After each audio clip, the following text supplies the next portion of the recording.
The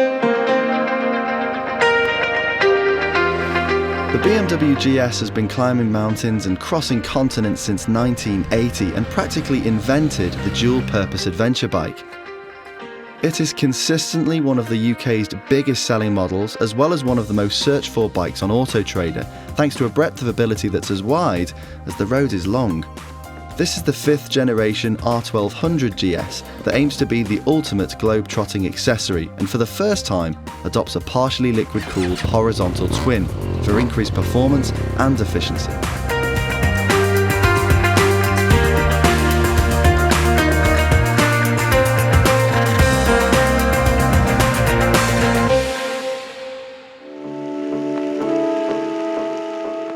The R1200 GS may look like a bit of a beast, but it isn't anywhere near as intimidating to ride as it looks.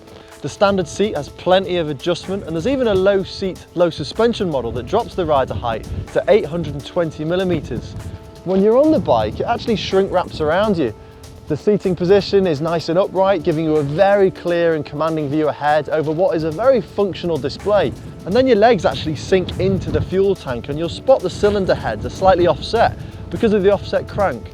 In addition to the partial liquid cooling that now concentrates on all those thermally stressed areas of the 123 brake horsepower engine, there's also a vertical through flow for both fueling and exhaust gases, which may be designed to offer a cleaner burn, but it's going to stop GS riders from kicking out the legs and resting them on those cylinder heads like they used to.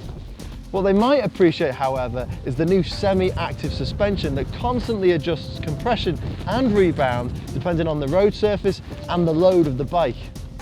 In terms of other design revisions, there's a 6-gear wet clutch now mounted up front. The chrome-plated exhaust has been relocated to the right-hand side to stop you burning yourself when you're trying to manoeuvre the bike onto its stand, and the windscreen can now be adjusted on the go. The touring and active packages that feature on this GS include the brilliant daytime running LED headlight. There's also cruise control, heated grips, handguards, as well as these aluminium clad plastic panniers that are so easy to remove, to lock, to load and extend. The left pannier, for example, extends to 39 litres, which will accommodate a full-size motorcycle helmet. Other must-tick options for the GS include this waterproof sat-nav that can be operated on the move via this rotating thumb wheel. Plus, if you're planning on doing any off-roading, then you'd be wise to spec a bash plate, crosswire wheels and less road-biased rubber.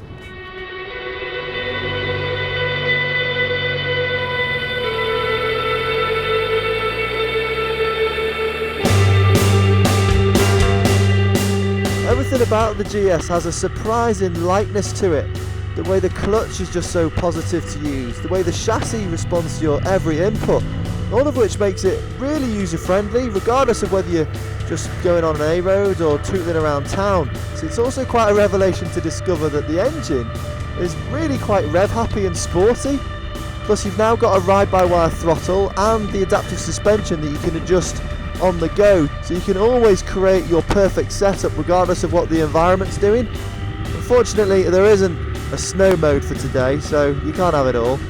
But if you combine all these things with the fact that you've got a supremely comfortable riding position, you could imagine spending hours on this thing quite happily.